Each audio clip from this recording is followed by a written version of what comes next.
76-шы сабақ көбейту және бөлу тәсілдері. Шағын архитектуралық құрылыстар, демалатын орындар және көпірлер. Сен ауызша көбейту және бөлу тәсілдерін орындайтын боласың. Есепте дейді. 240-ты 3-ке бөлеміз тең болады қаншаға? 80 болады. Мына жерде 30 шығу керек. 33-ті 3-ке көбейткенде 99.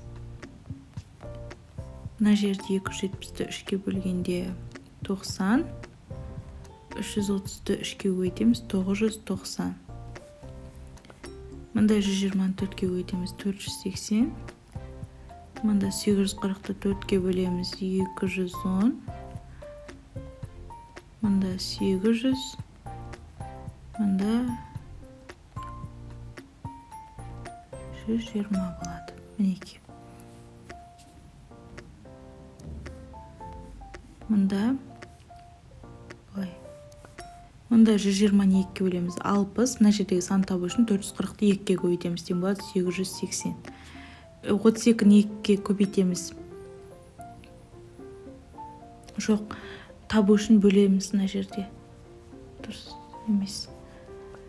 440-ты мына жерде дұрыс емес. Мен бөлу деп ойлап отырмын, 2-ге көбейту екен.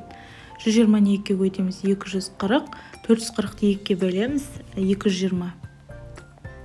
Мына жерде 32-ні 2-ке көбейтеміз 64. 420-ны 2-ке бөлеміз тең болады 210. Осылай.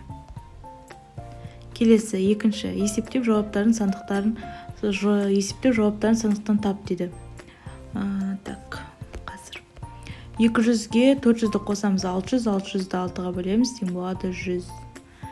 400-ден 40-ті азайтамыз 360. 360-ді 60-ға бөлеміз тең болады 6. 800-ден 750 азайтқанда 150. 150-ге жоқ 50. 50-ді 7-ге өткенде 350. Сандықтан жауаптары бар мекен қарап отырыңыздар. Міне мына жердегі сандықта. Келесі 1000 минус 500-ді 2-ке көбейтеміз 500. 500-ді 2-ке көбейткенде 1000. 1000-нан 1000-ды азайтамыз 0 болады. Мында 320-ны 8-ге бөлеміз 40. 200-ге қосамыз 240. 360-ды 6-ға бөлеміз 60. 60-ға 840 қосқанда 900. 560-ды 8-ге бөлеміз 90. 90-ды 5-ге көбейтеміз 450. 180-ді 6-ға бөлеміз 30. 30-ды 820-ға қосамыз 850 болады. Жоқ, дұрыс 850 болады. Мында 170-ге 30 қосамыз 200. 200-ді 5-ке бөлеміз 40 болады. Сандықта бар ма 40? Міне бар, дұрыс. 150-ді 3-ке бөлесіздер 50. 50-ге 170 қосқанда 220.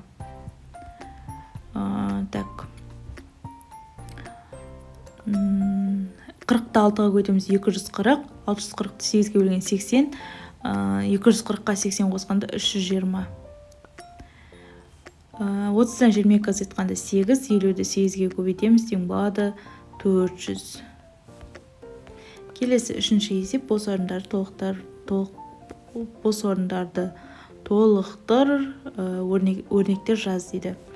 360 шығу үшін 9-ды нешеге көбейтеміз? 40-қа. 360 шығу үшін 380-ден нешені азайтамыз? 20-ны. 360 шығу үшін 90-ға нешені көбейтеміз? 4-ті. Келесі 560 шығу үшін енді өрнектер жазамыз. 1000 минус неше болады? 440. 7 көбейтілген 80. 70 көбейтілген 8. 90 шығу үшін 90 қосу 5. 450 бөлінген 5. 10 көбейтілген 9. 5 шығу үшін 450 бөлінген 90. 60 минус 55 және 250 бөлінген 50. Келесі есеп. Бос орындарды толықтыр дейді. Бұл бос орынды толықтыру үшін қараңыздар. 18-ді 9-ға, яғни мына жерде тұрған амалдарды керісінше орындаймыз. 18-ді 9-ға бөлгенде 2, 2. Енді 12-ні нешеге бөлген кезде 2 шығады?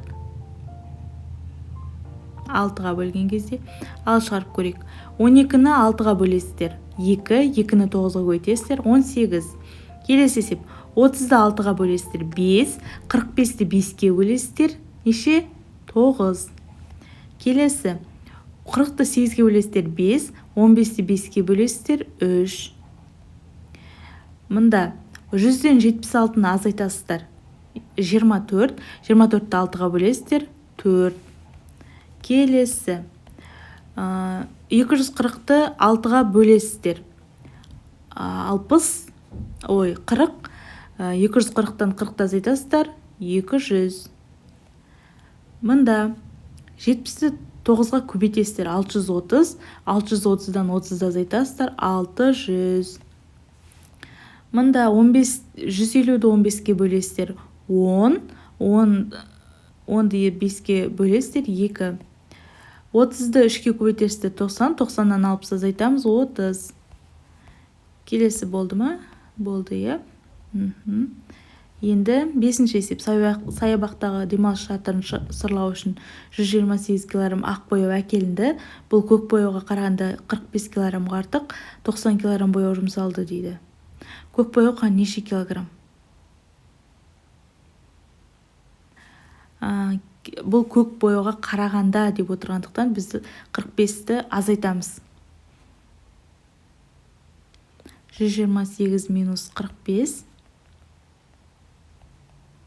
тең болады нешеге? 3, 8, 12, 4, 8, 83. Көк бояу 83 килограмм. Барлық бояу неше килограмм? 83-ке 128-ді қосамыз. Тең болады неше? 211. Барлық бояу 211 килограмм. Неше килограмм бояу қалды? 90 килограмм бояу қалды. Қабырғалары 4 см болатын шашы жасыз. Мінеки 4 см болатын шашы. Осылай сызасыздар. Әр қабырғасы 4 см. Оның ауданы мен периметрін тап. Ауданы 4-ті 4-ке көбейтеміз неше болады? 16, ал периметр 4-ті 4-ке қосып 2-ке бөлеміз. 4 болады, е? Төменде көрсетілген массаны алу үшін қандай және қанша гр тасын алу керек? Өрнектерді жаз дейді. Так. 355 шығарымыз керек, е? 50 грамм алуымыз керек, және де неше грамм алуымыз керек тағы да. 350 болды, енді мына 5 грамм гр алуымыз керек. Осылайынан мыналарды шашып шығасыздар. 215 алу үшін, 650 алу үшін. 8-ші есеп. Өрнектерді баған түрінде жаз және есепте дейді. Мен қазір бір-екеуін көрсетейін. Мында қараңыздар. Так, мынаны көрсетейін. 850 азайту 713. 12-ден 3 азайтамыз 9, 4-тен 1 азайтамыз 3, мына жерде уже 0. Тең болады 39. 139. Мында 409-ға 379 қосқан.